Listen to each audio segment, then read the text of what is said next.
Bu bayramlar asıl bayramı hatırlatma adına adeta birer tembih mahiyetinde bir misyon eda ediyorlar. Şahsi hayatımız adına Alvar İmamı'nın ifadesiyle, yani Muhammed Lütfü Efendi'nin ifadesiyle, Mevla bizi affede bayramı bayram olur.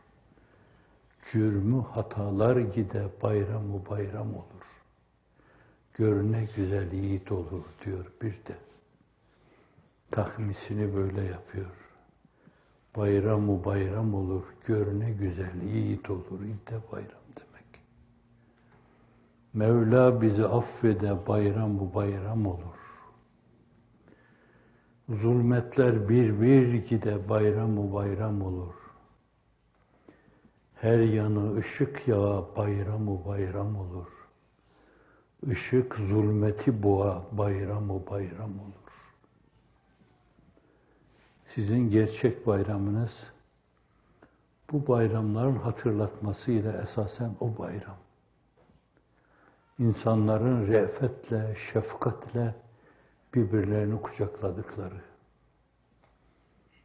kendi şahısları, şahsi kaprisleri adına silinip gittikleri, varlıklarını bir yönüyle başkalarına adadıkları,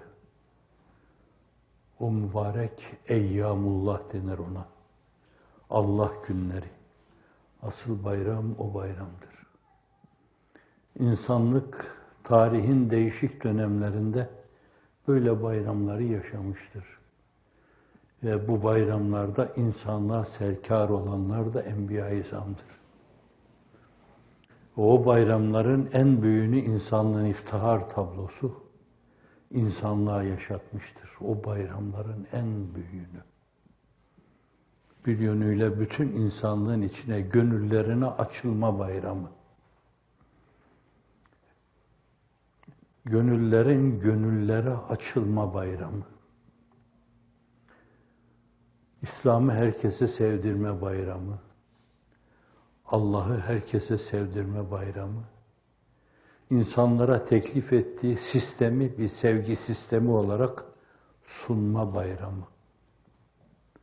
Onun için bu bayram uzun zaman değişik ellerde hep el değiştirmiş durmuş ama izafi nispi değişikliklere rağmen fakat hep mevcudiyetini korumuştur. Raşid halifelerle tam onun izinden gittiklerinden dolayı zirve yapmış. Emevi'de belli bir yere kadar gelmiş, bazı zalimlere takılmış, Abbasilerde bir yere kadar gelmiş, bazı zalimlere takılmış. Orta Asya çok erken dönemde sahip çıkmış o bayrama. Hemen bayramın 2. günü, 3. günü. Çünkü 50. sene bütün Asya İslam'a teslimi silah etmiş. O dönemin, o devrin, o baba yiğit insanları, Küheylan gibi, onun için koşmadan başka adeta bir şey bilmeyen insanları sayesinde mesele ta Çin Seddi'ne ulaştırılmış. Allah'ın izniyle. Ara sıra geceler gelmiş, ışığın yerine oturmuş. Zaten ışık bir yönüyle harekete geçirilmezse, ışık hareket halinde olmazsa karanlık esastır. Kur'an-ı Kerim'in bir ayetinde yuhşil leylen nehara der. Bunların ikisi de mensup. Arapça nahiv bilenler anlarlar. Yuhşil leylen nehara. Leyli neharı gaş eder, kapatır diyor. Arapçada 2 tane mensup peşi peşine geldiği zaman bir tanesi fail, önceki fail takdir edilir. Demek ki esas kablayan, ortalığı kablayan karanlıktır, gecedir. Dolayısıyla ışık bir yönüyle meşiyeti ilahi, irade ilahi ile ve şartı adi planında insanların iradesiyle oluşturulacak şeydir. Dolayısıyla o zaman ışık gelir, karanlığı boğar. Evet. Var ya, nasıl olsa bir gün güneş doğacak. Işık gelip karanlığı boğacak. Ova, oba, dere, tepe, her yana nurlar yağacak. Işık gelip karanlığı boğacak. Hiç inkisara düşmemek lazım.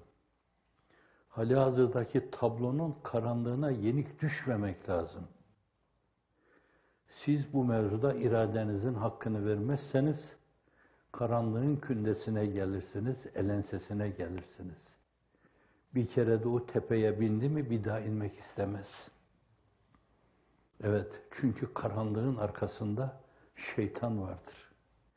Bu espriyi yanlış anlayan, dualizme inananlar, Hürmüz, Ehriman filan, nur, zulmet, ikileme, dualizme inanmışlardır. İkisini de hakim ve esir, birbirine karşı koyacak güçte farz etmişlerdir. Çünkü o karanlığın esas ortalığı karartmanın arkasında, gönülleri karartmanın arkasında, ümitleri söndürmenin arkasında, reca hissini tahrip etmenin arkasında şeytan ve şeytanın aveneleri vardır. O aveneler de bazen bilinmeyerek birer mübarek insan gibi, serkâr-ı müminin gibi alkışlanır, takdir edilir. Yığınlar farkına varmadan kalbe bakacaklarına dil, esas dil orada. Farsça gönül demektir. Fakat o dilin tercümanı olan sadece lisan. Buna bakarlar. O da Arapça. Biz bir dil demişiz, kalp yerinde kullanmışız onu. Çok doğru yani. Kalbin yerine oturmuş bu. Dolayısıyla da onu iyi kullananlar, iyi demagoji yapanlar, iyi diyalektik yapanlar, pragmatist hareket edenler, makyavelist hareket edenler, yığınları, kitleleri kandırmış, arkalarından sürüklemişlerdir. Cami demişlerdir, mihrap demişlerdir, tekke demişlerdir, zaviye demişlerdir. Ama bunları abdesti yapmışlar mıdır, yapmamışlar mıdır belli değil. Bu yalan söylemeye açık, bu dil. Onun için Allah Resulü sallallahu aleyhi ve sellem bu iki dudak arasındaki unsur mevzuunda bana söz verin, ben de size söz vereyim diyor. Dil öyle bir unsur. Kalbin yerine oturunca esasen bir yönüyle vicdanın aydınlık ufkunu karartıyor. Latife-i Rabbaniye'nin dili kesiliyor. His ölüyor. Şuur felç oluyor orada.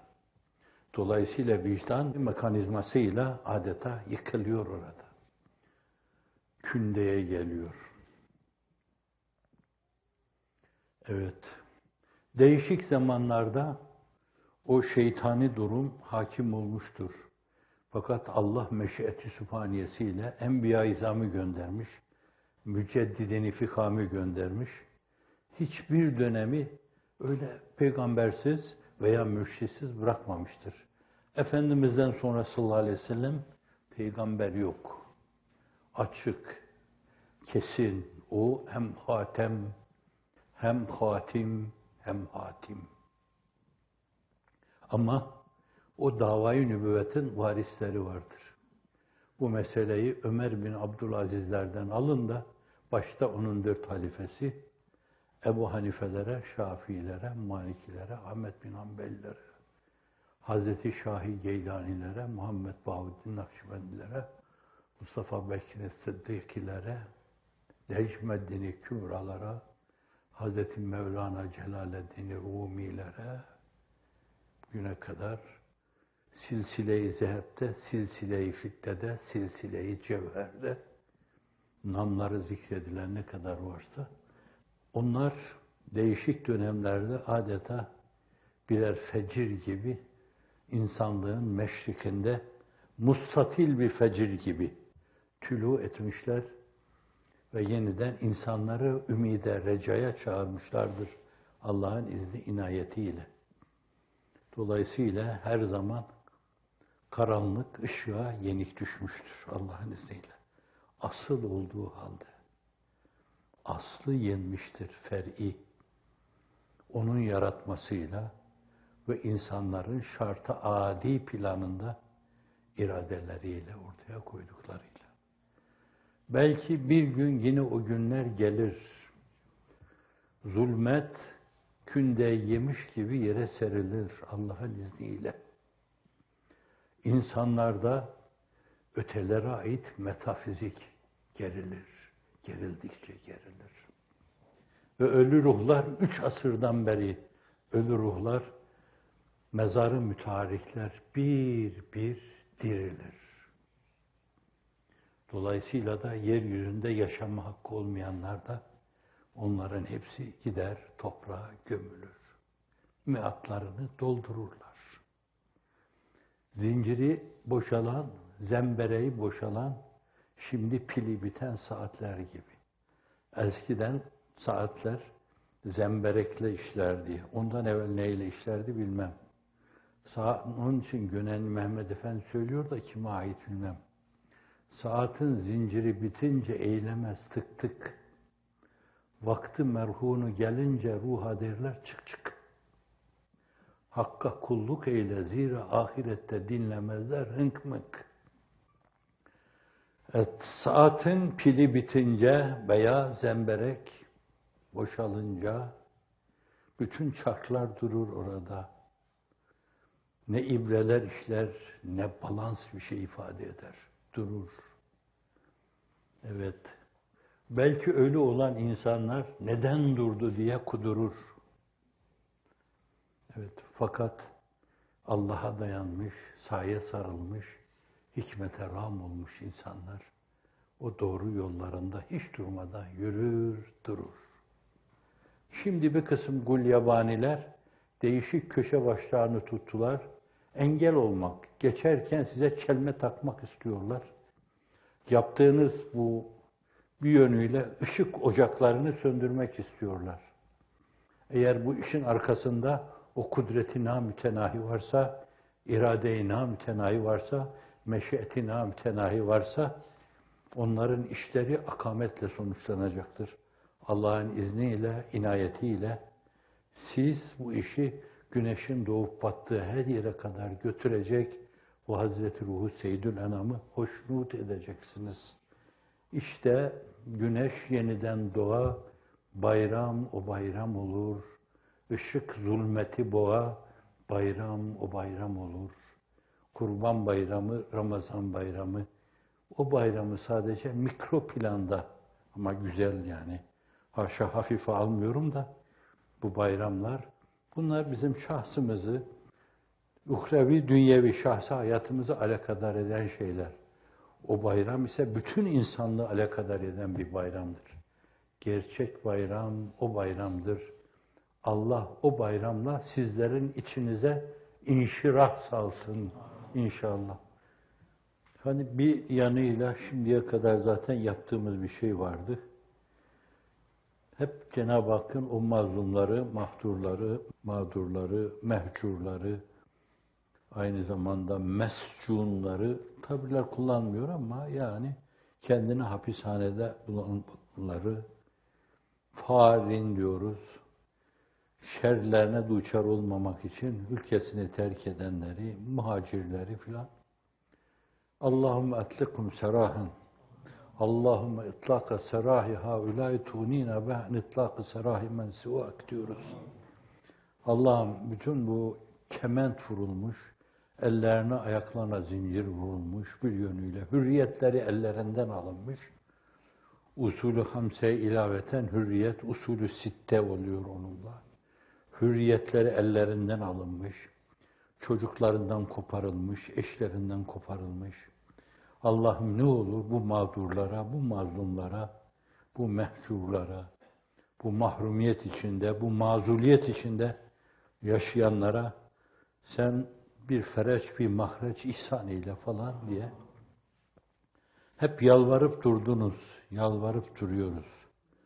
Burada şahsıma nispet etmek suretiyle bir fazilet, onu da kendime nispet etmekte bir gurur olabilir de, fakat insanlık vazifesi olarak de size yemin ederim, belki o şeyi tesbih elime alıp, defaatla, 100 defa dediğim de oluyor. Arkadaşlarım bazıları da diyorlar. Bunun gibi, Vallahu ya'simuke minen nas. Asaleten Allah'ım Efendimiz'i koruduğun gibi, ne olur, evime baskın yapacaklar, beni de derdest edip götürecekler. O insanları da sen siyanet buyur. وَجْعَلْنَا مِنْ بَيْنِ اَيْدِهِمْ سَدًّا وَمِنْ خَلْفِهِمْ سَدًّا فَاَغْشَيْنَاهُمْ فَهُمْ لَا يُبْصِرُونَ. Senin o sevdiğin, Habibim dediğin ve bizim de mahbubumuz olan Allah gönülden sevmeye muvaffak kılsın. Habibi Edib'in evini kuşatmış kefere-ü fecerenin içinden وَجْعَلْنَا مِنْ بَيْنِ اَيْدِهِمْ سَدًّا وَمِنْ خَلْفِهِمْ سَدًّا فَاَغْشَيْنَاهُمْ فَهُمْ لَا يُبْصِرُونَ deyip görülmeden sıyrıldığı gibi o arkadaşların da görülmeden sıyrılmalarını lütfeyle onlara diye zaten yalvarıp duruyordunuz. Aklınıza gelen şeyler sizin zannediyorum bir tevhidnamelik oldu. Söylüyorsunuz aklınıza gelen şeyler. Hep dua ediyordunuz. Bazı günler var ki o günlerde Cenab-ı Hakk'ın rahmet kapıları ardına kadar açılır. Mesela dün işte Arefe'ydi yani. Millet Arafat'taydı. Sizin de aklınıza gelmiştir. Elleri kaldırırken ya Rabbi bu eller orada kalkmaya liyakati yok ama orada sana kalkan ellerin yanında benim isteğim nefsim adına istemiyorum ben bunu. Beni cennetine koy filan demiyorum. Huri gılman ver demiyorum ben. O mazlum, o mağdur, o mehcur kardeşlerimi çok önemli bir esas olan hürriyetlerine, insanca yaşamalarına kavuştur. Gece Müzdelife'ye gittiler. Gece uyumuyorsam şayet, Allah'ım onu da dedim ben. Sen Efendimizin 3 defa isteğine hayır buyurmuştun. Fakat orada isteklerini kabul buyurdun. Ne olur buradakilerin kabul buyurduğun istekleri arasında bizim de bu isteğimizi kabul buyur. Ve sonra Kabe'yi tavaf edenler, her dönüşlerinde günahlarından bir kısmını dökenler, orada aklanan, paklanan insanlar arasında ne olur lütuf, rahmet, utufet teveccühünle bu mağdurlara, bu mazlumlara da lütfen teveccüh buyur. Biz biliyoruz ki yaptığın her şeyde bir hikmet vardır. Her işte hikmeti vardır. Abes fiil işlemez Allah. Bizi arındırmak için yapıyorsun. Bizi dünya ile entegrasyona geçme adına yapıyorsun. Dünyanın değişik yerlerine dağılıp o hak ve hakikat bayrağını, sancağını bir yönüyle livasını dalgalandırmak için dağıtıyorsun. Sen bunun için yapıyorsun, boşuna değildir. Her işte hikmetin vardır senin. Bize de bu mevzuda sabrı cemil ihsan eyle. İnnemâ eşkû bethi ve huzni ilallah. Sadece tasamızı, dağınıklığımızı sana arz edelim. Aynı zamanda niyazda bulunalım. Zaten bunlar hep yapılıyordu.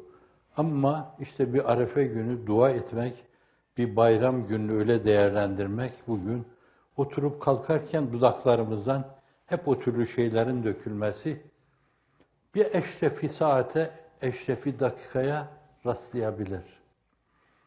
O Hazreti Pir'in ifade ettiği bir anı seyyale vücude enver, binlerce sene vücude ebtere müreccahtır. Bir anda çok ciddi bir konsantrasyon olabilir. Öyle bir hal olur ki, hakikaten hani o üst seviyedeki durumu, o kendi ufkum, onu düşünmeye bile gücüm yetmez. Fakat görülüyor olmam mülahazası. Görüyor bizi.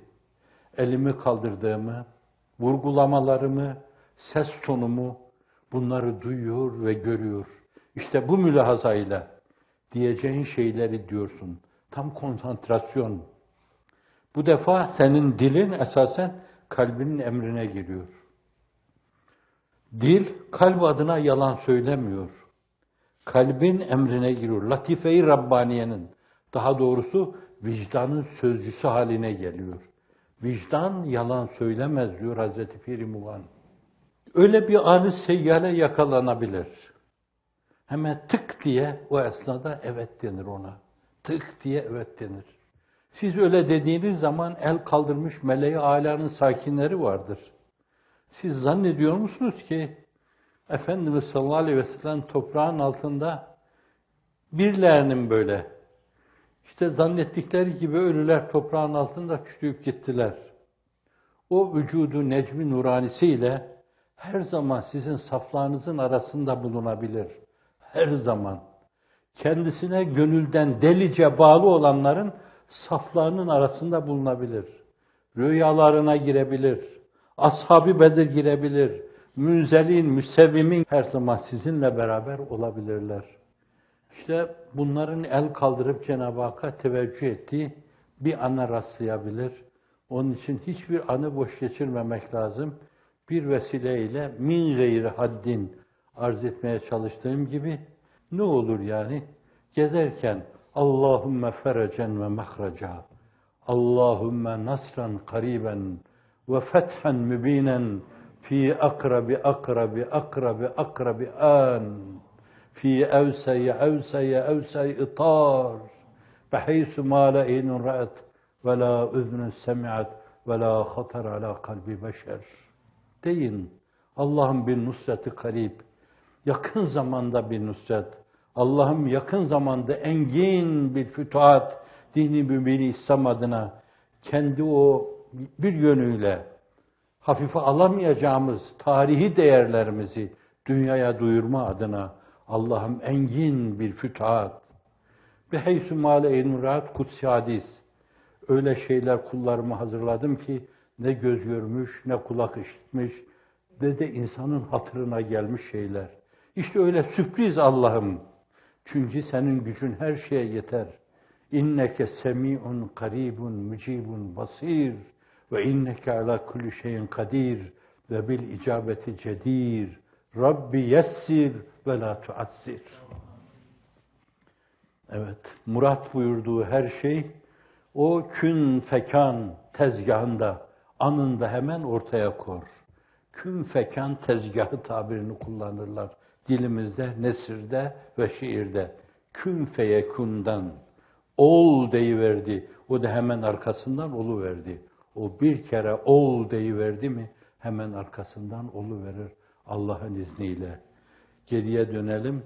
Şimdiye kadar ol dediği oluveren şeyler bundan sonra ol dediğinde oluverecek şeylerin aynı zamanda en inandırıcı referansıdır. Bir bu yani bu mevzuda.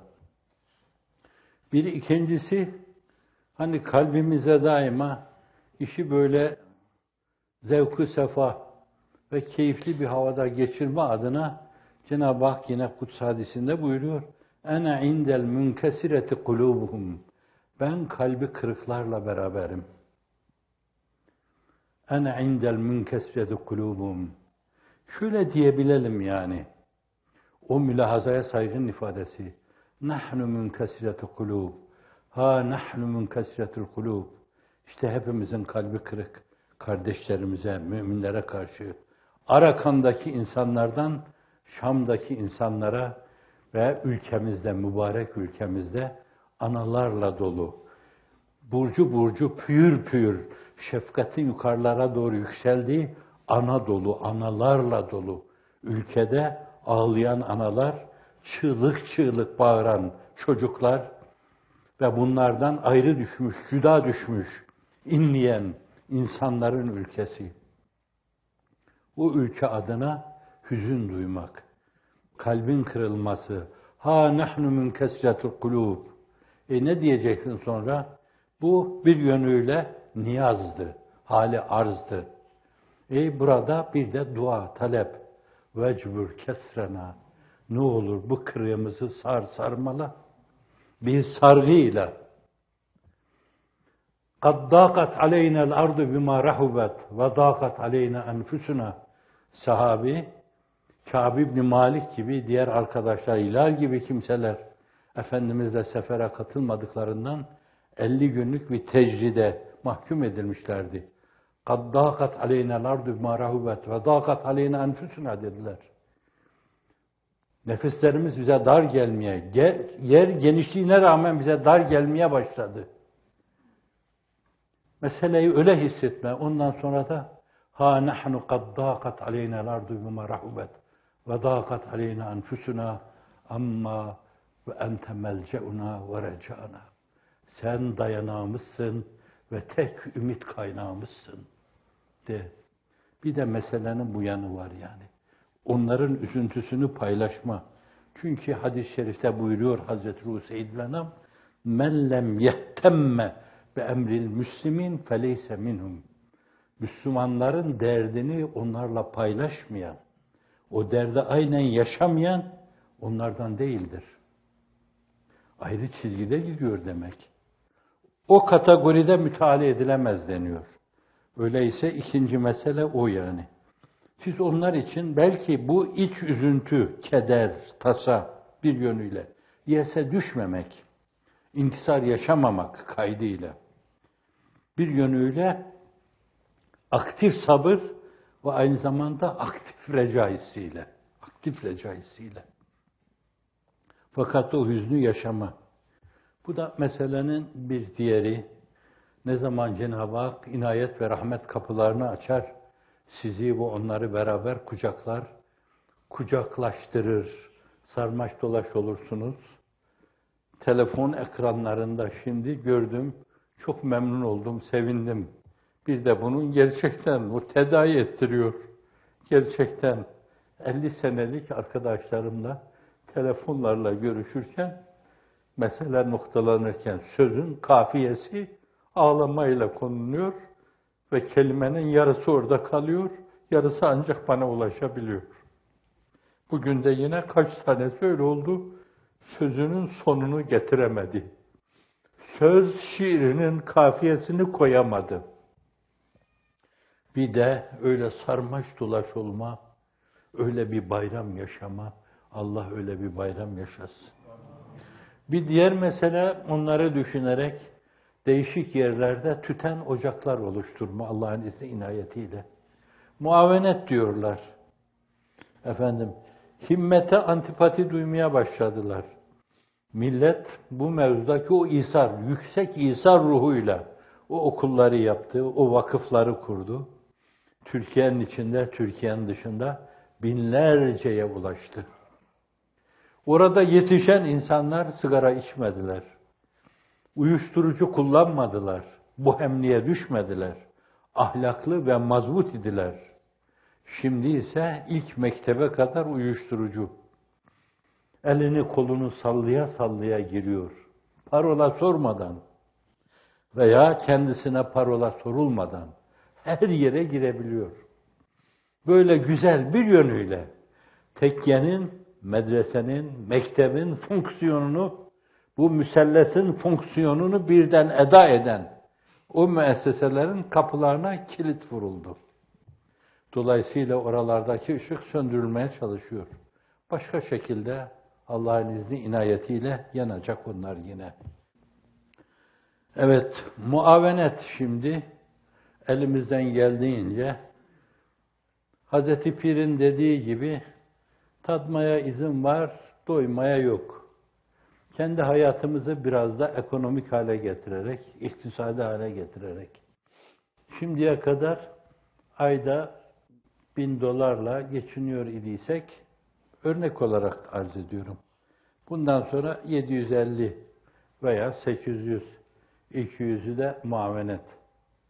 Bir yolunu bulup orada akraba-ı taallukatımıza, yakınlarımıza, mağdurlara, mazlumlara, mehcurlara, yurt dışında bir yönüyle başlarını sokacak yer arayan insanlara mürüvvetkârane bence onların imdadına koşmak, bu da günümüze göre bir İsar ruhu sergilemek demektir. İsar ruhu, başkalarını yaşatma hissiyle yaşama demektir.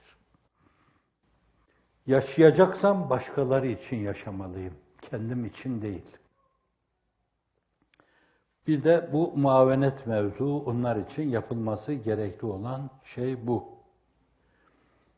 Bu 3 oldu. Bir dördüncü husus, ulaşabiliyorsak değişik yollarla. Şimdi telekomünikasyon, hani Türkiye'de sizin hissiyatınıza tercüman olan bütün kaynaklara kilit vurdular. Demir parmaklıklarını kırdılar. SS'ler gibi. Dolayısıyla muhalif onlara muhalif, hakka muvafık. Bütün sesler kesildi. Dolayısıyla o insanlara ümit bahşi olan ses ulaştırmak çok zor. Ama günümüzde değişik yollar var. Ben o teknolojiyi bilmiyorum. Arkadaşlar adlarını söylüyorlar, onları bile belleyemedim. İnternetle oluyor. Yok Facebook falan diyorlar, bir şey diyorlar efendim. Bilmem televizyon nesi diyorlar, nesi diyorlar, nesi diyorlar. Telefonlarla alma işine kadar bu mevzuda onları moralize edecek, rehabiliteye tabi tutacak veya rehabilitede bulunacak şekilde bence kuvve-i maneviyelerini sağlamak lazım. İnsanlar nihayet onlarda. Fakir de 2-3 defa öyle yerlere düşmüştür orada. Herkes moralini koruyamayabiliyor. İman dairesi içinde çok sağlam ayaklarını yere basan insanın tahliye günü geldiği zaman hapishanede beraberdik. Tahliye edildin dendiğinde yerinden kalkamamıştı. Hala rahmetliyi, bugünkü hatırlarım, kucaklayıp ben kaldırdım yerinden. Tahliyen geldi senin, sen çık diye. Askeri cezaevinde yine öyle intihar etmeyi düşünen insan vardı. Öyle moral bozucu şeyler olur. Öyle bir despotizma hakimdir ki orada, dövmeler, vurmalar, yat, kalk. Şimdi bütün bunlar öyle moral bozucu şeyler ki, siz bir de diğer taraftan bu demoralizeye karşı şayet onları moralize etmezseniz, kuvve-i maneviyeleri kırılır, sarsılırlar, yolunuzda yürüdüklerinden dolayı pişmanlık duyarlar. O fırsatı vermemek lazım. Hangi yolu onlara ulaşılacaksa bence, onlara ulaşıp kuvve-i maneviyelerini takviye etmek lazım. وَلَا تَهِنُوا وَلَا تَحْسَنُوا Gevşekliğe girmeyin, tasalanmayın. وَاَنْتُمُ الْعَلَوْنَ اِنْ كُنْتُمْ مُؤْمِنِينَ Siz yükseksiniz. O alçaklıkları size gösteren, yapan insanlar, esas alçak onlardır. وَاَنْتُمُ الْعَلَوْنَ اِنْ كُنْتُمْ مُؤْمِنِينَ Yürekten Allah'a inanmışsanız, siz âlâsınız.